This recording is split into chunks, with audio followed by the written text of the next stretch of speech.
दिखने लगे। हमारी स्मृति में हमारे ग्रह के निवासी चंद्रमा की सतह पर पैर रखने में सफल रहे। ये सब अत्यंत शीघ्रता से घटित हुआ।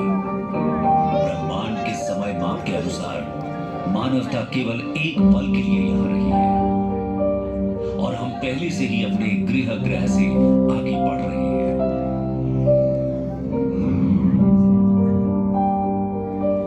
ये 1961 था जब पहली बार एक मानव को कक्षा में भेजा गया था। अगले ही साल मैरिनर 2 पृथ्वी को पीछे छोड़कर हमारे सबसे निकटतम ग्रह या पड़ोसी शुक्र की यात्रा पर निकल पड़ा।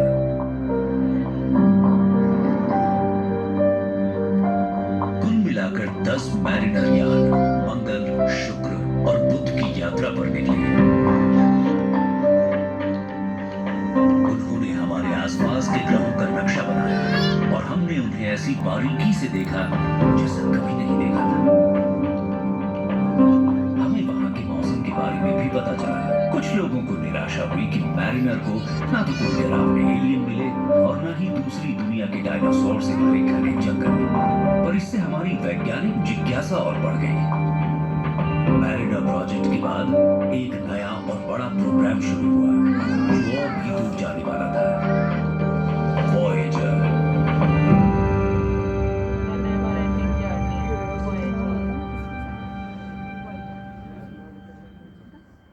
वॉयेजर टीम ने हमारे सौर मंडल के बाहरी ग्रहों के भेद जानने के लिए 2 एक जैसे स्पेस यान बनाए। वॉयेजर्स 1 और 2 उन्हें पहले बृहस्पति और शनि तक जाना था, पर इतनी दूर जाने में कई चुनौतियां थी। आखिर वॉयेजर धरती से इन दूर के गैसीय ग्रहों तक अरबों किलोमीटर का सफर कैसे करेंगे? किस्मत ने उनका साथ दिया। पृथ्वी, बृहस्पति, शनि, यूरेनस और नेपच्यून सभी आदर्श स्थिति में आ रहे थे। ये ग्रह 174 साल तक फिर से इतने अनुकूल स्थिति में नहीं होंगे। समय बिल्कुल सही था।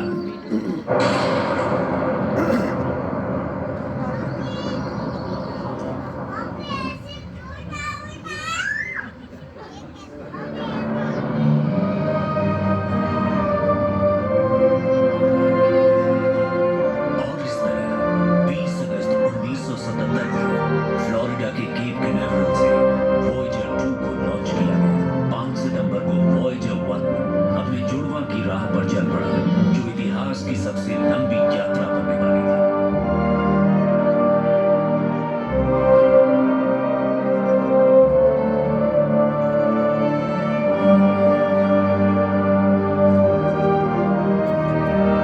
लॉन्च के कुछ ही समय बाद लगभग 1.2 करोड़ किलोमीटर दूर से वॉयेजर 1 ने एक ही फ्रेम में धरती और चांद की तस्वीर खींची।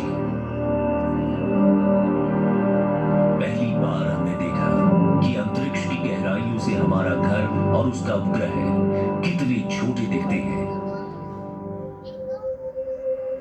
लेकिन कठोर वातावरण और लंबी यात्रा के खतरे बढ़ते जा रहे थे।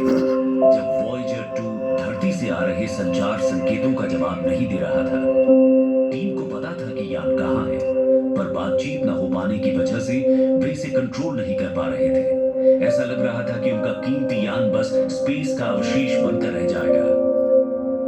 खोज का काम बस खत्म होने वाला था।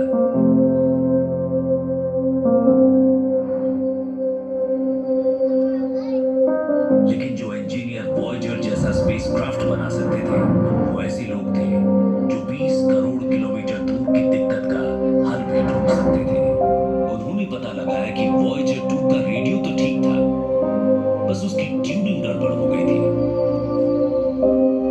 नासा की टीम को अब सही फ्रीक्वेंस का फिर से हिसाब लगाना पड़ा और धरती के ट्रांसमीटर को वॉयेजर 2 के रिसीवर के हिसाब से सेट करना पड़ा। जब भी वे कोई मैसेज भेजना चाहते, उन्हें ये करना पड़ता। कनेक्शन अब भी कभी-कभी टूट जाता था, पर वे हर बार इसे दोबारा जोड़ लेते थे। 5 मार्च 1979 को फ्लोरिडा इंडिया छोड़ने के 1.5 साल बाद बृहस्पति से संपर्क बिल्कुल योजना के मुताबिक हुआ। वॉयेजर 1 हमारे सौर मंडल के सबसे बड़े ग्रह तक पहुंचा और फिर उसके पास से गुजरा। यान के कैमरों ने देवताओं के राजा के नाम वाले इस विशाल गैसीय ग्रह की दिल थाम लेने वाली तस्वीरें भेजी। लगभग 2 सदियों तक खगोल शास्त्रियों ने बृहस्पति के विशाल लाल धब्बे के रहस्य को समझने की कोशिश की थी। ये क्या था? ऐसा लगता था कि एक विशाल ग्रह के चेहरे पर बस एक दाग है, लेकिन ये धब्बा पृथ्वी के आकार से 3 गुना बड़ा था। क्या ये एक विशाल पठार था? ये वाला? एक एलियन निर्माण? ये वाला? एक सिग्नल? क्यों? ये वाले का जिसने इस पहेली को सुलझाने में मदद की, वो विशाल लाल धब्बा एक विशाल तूफान है। ये सौर मंडल में सबसे बड़ा वायुमंडलीय विकार है और ये सदियों से तेजी से बढ़ रहा है। वॉयेजर द्वारा बृहस्पति के अध्ययन से कई और चौंकाने वाले तथ्य सामने आए। 1000 किलोमीटर से अधिक लंबी बिजली की चमक और ध्रुवों पर हमारे अपने ग्रह पर मौजूद ऑरोरा के समान ऑरोरा। वॉयेजर्स की मदद से वैज्ञानिक ये भी देख सकते थे कि बृहस्पति को छोटे धूल कणों से बनी दिखाई देने वाली हल्की रिंग्स से घेर लिया गया था। जब उनका समय आया तो जोवियन चंद्रमाओं ने अपने क्लोजअप के लिए पोज दिया। यूरोपा, गैनीमेड, कैलिस्टो और आयो। गैनीमेड के दृश्यों ने पुष्टि की कि ये सौर मंडल में सबसे बड़ा ग्रहीय उपग्रह है। ये पृथ्वी के चंद्रमा के आकार से 1.5 गुना बड़ा है। इससे ये बुध ग्रह से भी बड़ा हो जाता है। बृहस्पति के आयो और यूरोपा नामक 2 चंद्रमाओं ने वैज्ञानिकों को बड़े आश्चर्य में डाल दिया। वैज्ञानिकों ने सोचा था कि हमारे सौर मंडल में केवल पृथ्वी पर ही सक्रिय ज्वालामुखी है। उन्होंने माना कि अन्य ग्रह और चंद्रमा भूकंपीय रूप से मृत हैं। लेकिन आयो पर वॉयेजर्स ने स्पष्ट रूप से ज्वालामुखियों को आयो की जमी हुई सतह पर पिघले हुए लावा को उगलते हुए देखा। आयो के लावा प्रवाह, जिनमें से कुछ 500 किलोमीटर लंबे थे, एक शानदार दृश्य था। काली ज्वालामुखी राख के साथ मिलकर लावा चमकते और जगमगाते हुए, लाल, नारंगी, पीला, मरून, सतह स्वयं बदलते रंगों का एक कलाइडोस्कोप है। आयो एक अपेक्षाकृत युवा चंद्रमा है जो विचित्र अवसादों और पहाड़ों से ढका हुआ है। ये पहाड़ पृथ्वी के किसी भी पहाड़ से बहुत ऊंचे हैं। आयो कोई निष्क्रिय या मरा हुआ ग्रह नहीं है, बल्कि इसके 400 सक्रिय ज्वालामुखी इसे सौर मंडल का सबसे भूवैज्ञानिक रूप से सक्रिय क्षेत्र बनाते हैं। बृहस्पति के दूसरे चंद्रमा यूरोपा के साथ हुई नजदीकी टकराव भी कम रोमांचक नहीं थी। जानते थे कि यूरोपा बर्फ से ढका हुआ है। वॉयेजर्स ने ये पता लगाया कि 1 किलोमीटर मोटी बर्फ की परत के नीचे तरल जल का एक महासागर छिपा हुआ है। दरअसल यूरोपा में पृथ्वी से भी अधिक पानी है। पृथ्वी के सभी जल स्रोतों से 2 या 3 गुना ज्यादा है। इसके अंदर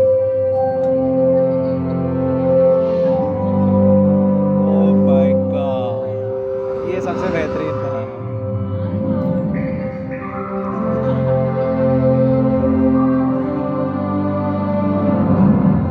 तरल जल जीवन के अस्तित्व के लिए जरूरी है। क्या ये संभव हो सकता है कि यूरोपा के छिपे हुए सागर में किसी प्रकार का बाह्य अंतरिक्ष जीवन विकसित हुआ? ये संभावना कम है कि हम यूरोपा के बर्फीले जल में बुद्धिमान जीवन पाएंगे, लेकिन सबसे छोटे से छोटे सूक्ष्म जीव भी वैज्ञानिक दृष्टिकोण में क्रांति का कारण बन सकते हैं।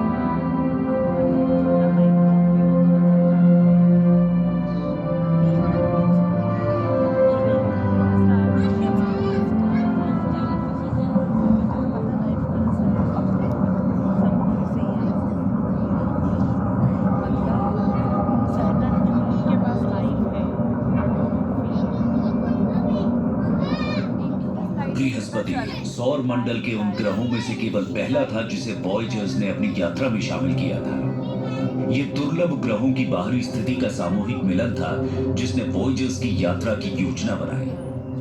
उनका अगला गंतव्य था एक रहस्यमय सुंदर ग्रह जिसने खगोल शास्त्रियों को सदियों से प्रेरित किया था, और वो केवल कुछ 100 मिलियन किलोमीटर दूर था।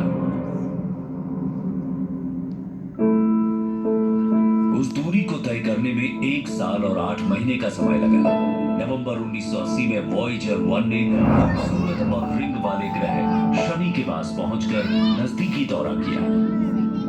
इस यात्रा के हर दिन ने नए नए दृष्टिकोणों का खुलासा किया। करीब से देखे जाने पर वैज्ञानिकों ने देखा कि शनि की विशाल रिंग्स वास्तव में हजारों छोटे रिंगलेट्स से बनी है। ये शानदार और सुंदर परावर्तित रिंग्स मुख्य रूप से पानी से बनी थी। अरबों बर्फ के क्रिस्टल जो छोटे धब्बों से लेकर मुट्ठी भर बड़े टुकड़ों तक थे, इन रिंग्स के चारों ओर शनि ग्रह को घेर रहे थे। कुछ का आकार तो घर जितना था। शनि के सबसे बड़े चंद्रमा टाइटन पर वॉयेजर ने एक सुंदर झील क्षेत्र का पता लगाया। पृथ्वी को छोड़कर सौर मंडल में ये एकमात्र जगह है जहां सतह पर तरल पदार्थ मिले हैं। क्या बात है। टाइटन की झीलें पानी नहीं, तरल मीथेन है। मीथेन है। टाइटन एकमात्र ज्ञात चंद्रमा है जिसका घना वातावरण इतना घना है कि टाइटन पर दोपहर का समय हमें सांध्य जैसा प्रतीत होगा। टाइटन वॉयेजर 1 का आखिरी ठहराव था, उसकी सौर मंडल के भीतर यात्रा के अंतिम पड़ाव पर। वो दिलचस्प चंद्रमा वॉयेजर 1 को एक ऐसी दिशा में मोड़ने का कारण बना जिससे वो सौर मंडल के ग्रहों के विमान से बाहर निकल गया। शनि के विशाल गुरुत्वाकर्षण द्वारा गति पाकर वॉयेजर 1 अंतरतारकीय अंतरिक्ष की ओर बढ़ने लगा।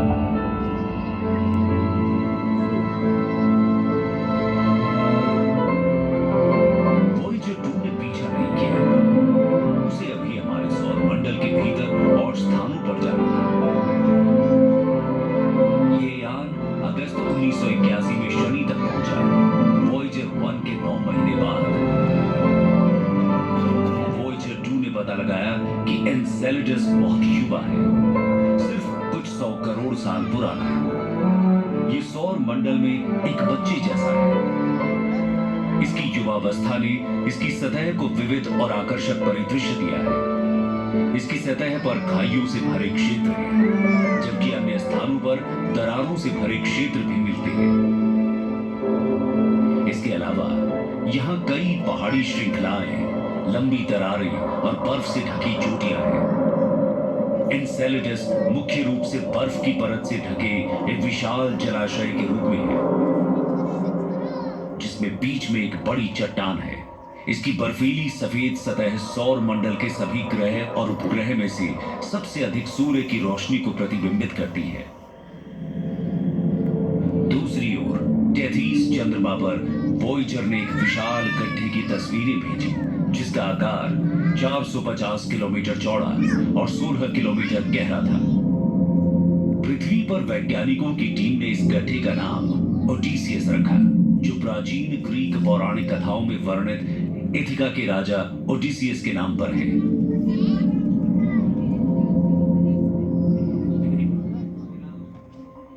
शनि की यात्रा खत्म होने के बाद वॉयेजर 2 ने शनि के विशाल गुरुत्वाकर्षण का उपयोग करते हुए गति को तेज किया और उसे अपने अगले गंतव्य रहस्यमय बर्फीले ग्रह यूरेनस की ओर भेज दिया।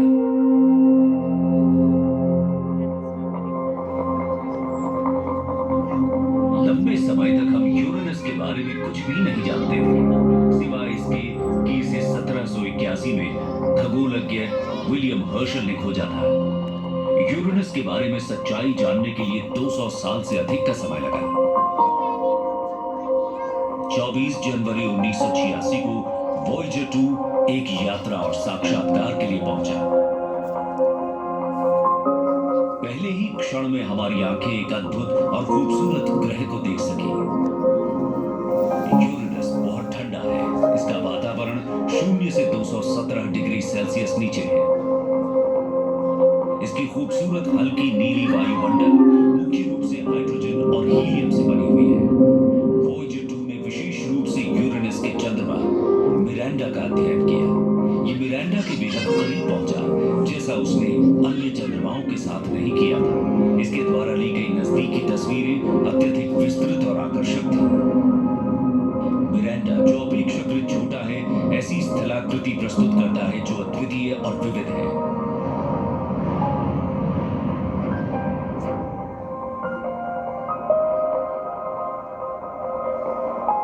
मिरांडा के बारे में लगता है इसका अतीत आश्चर्यकारी और हिंसक रहा है। इसे एक हिंसक टक्कर से नष्ट कर दिया गया था। उसके बाद गुरुत्वाकर्षण ने टूटे हुए टुकड़ों को फिर से एक साथ खींच लिया और मिरांडा का पुनर्निर्माण हुआ। वॉयेजर 2 ने यूरेनस के पास कुछ ही दिन बिताए और फिर अपनी गति और गुरुत्वाकर्षण के बल से उसे नेपट्यून की ओर फेंक दिया, जो दूसरा बर्फीला ग्रह था।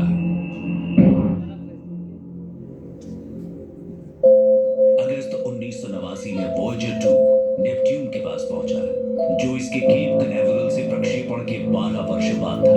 इस दौरान ये अनुसंधान यान सौर मंडल के बारे में हमारे ज्ञान को गहराई से समृद्ध कर चुके थे।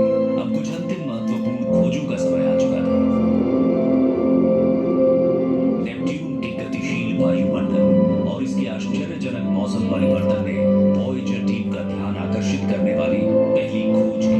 अंतरिक्ष की ठंडक में उन्हें नेपट्यून के मौसम की हलचल के लिए ऊर्जा की उम्मीद नहीं थी।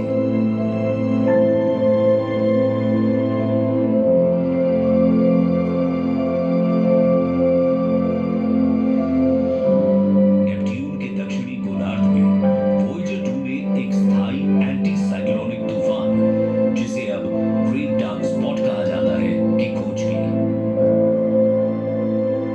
वॉयेजर ने यह भी पाया कि नेपट्यून की हवाएं सौर मंडल की सबसे तेज हवाएं हैं, जो 2100 किलोमीटर प्रति घंटे की गति तक पहुंच सकती है। वॉयेजर 2 ने नेपट्यून की चारों ओर एक कमजोर और खंडित रिंग सिस्टम का भी पता लगाया।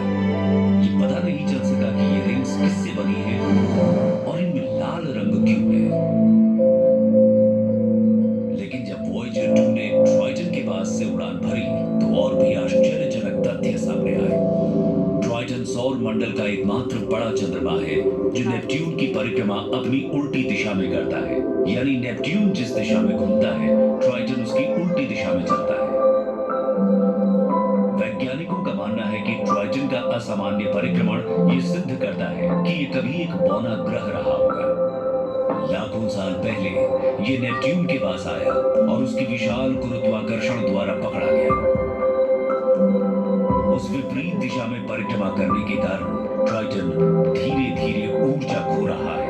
कुछ समय बाद ट्राइटन का नाश हो जाएगा। इसके टुकड़े शायद नेपट्यून के चारों ओर एक रिंग सिस्टम का निर्माण करेंगे, जो शनि की रिंग से भी अधिक विशाल और स्पष्ट होगा।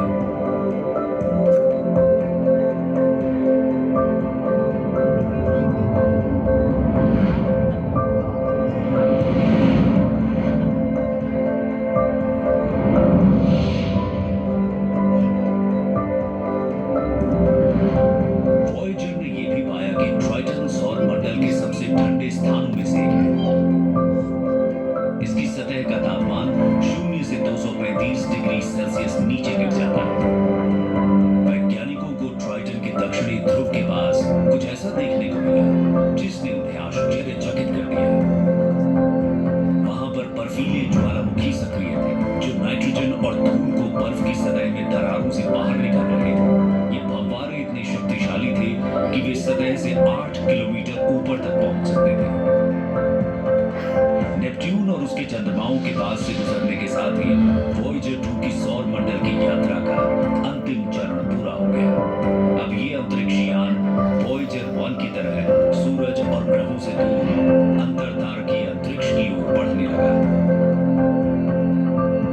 वॉयेजर 1 ने सौर मंडल की सीमा को पार करने वाला पहला मानव निर्मित यान बनकर इतिहास रचा। ये अगस्त 2012 में हुआ।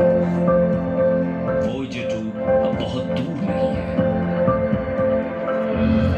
अब दोनों हर एक अपनी अपनी दिशा में। उनके मिशन पूर्ण हो चुके हैं और वॉयजर्स के ऑन बोर्ड उपकरण धीरे धीरे बंद हो रहे हैं। अंतिम समय में 2025 और 2030 के बीच उनकी यात्रा शुरू होने के आधी शताब्दी बाद नासा इन वॉयजर्स से हमेशा के लिए संपर्क खो देगा। लेकिन इसके बाद क्या हो सकता है? भले ही ये यान अब पृथ्वी को डेटा भेजने में सक्षम न हो, दोनों वीर वॉयजर्स सूरज से दूर और भी दूर बढ़ते रहेंगे। लाखों या अरबों साल बाद मानवता शायद बहुत पहले ही खत्म हो चुकी होगी। यहां तक कि हमारा सूर्य भी अंततः एक रेड जायंट बन जाएगा। फिर भी हमारे सौर मंडल की सबसे दूर की सीमाओं के पार कहीं दो मानव निर्मित अंतरिक्ष यान हमारे अस्तित्व और अतीत के छोटे छोटे निशान अपने साथ ले जाएंगे। एक दिन वॉयजर्स शायद इस बात का एकमात्र प्रमाण होंगे कि हम कभी यहां थे। वॉयजर 1 और वॉयजर 2 दोनों के पास एक प्रकार का टाइम कैप्सूल है। इसमें एक सोने की परत वाला तांबे का डिस्क है और इसके ग्रूव्स में एन्कोडेड ध्वनियों को बजाने के लिए आवश्यक स्टाइलस है। कवर पर दिए गए निर्देश बताते हैं कि रिकॉर्ड प्लेयर कैसे बनाया जाए। जो कोई भी ऐसा करता है वो 55 भाषाओं में अभिवादन सुनेगा और मोत्सार्ट, चक बेरी, बाख, लुई आर्मस्ट्रॉन्ग, एक जॉर्जियन क्वायर, न्यू गिनी के अनुष्ठान गीत, प्रकृति की ध्वनियां और पृथ्वी के पक्षियों के गीत सुनने में सक्षम होंगे। डिस्क में अंतरिक्ष से ली गई पृथ्वी की तस्वीरें, पृथ्वी के परिदृश्य और उनमें रहने वाले लोगों की तस्वीरें हैं। वैज्ञानिकों का अनुमान है कि वॉयजर 2 को एक प्रकाश वर्ष दूर जाने में लगभग 18,000 वर्ष लगेंगे। फिर ये प्रॉक्सिमा सेंटोरी नामक एक निकटतम तारे के पास से गुजरेगा। हाल ही में हमने पता लगाया है कि उस तारे के पास एक ग्रह है जो जीवन के लिए अनुकूल हो सकता है। शायद उस समय तक पृथ्वी के निवासी ने वॉयजर के अंतरिक्ष यात्रियों के रहस्यों को समझने से पहले ही तारों तक पहुंचने का एक तेज और अधिक कारगर तरीका ढूंढ लिया होगा। और संभव है जल्दी या बाद में ये वॉयजर अपनी यात्रा पूरी कर लेंगे। हम जो थे उसकी खबर लेकर उन बुद्धिमान प्राणियों तक पहुंचाएंगे जिनकी इच्छाएं हमारे समान सितारों तक पहुंचने की है।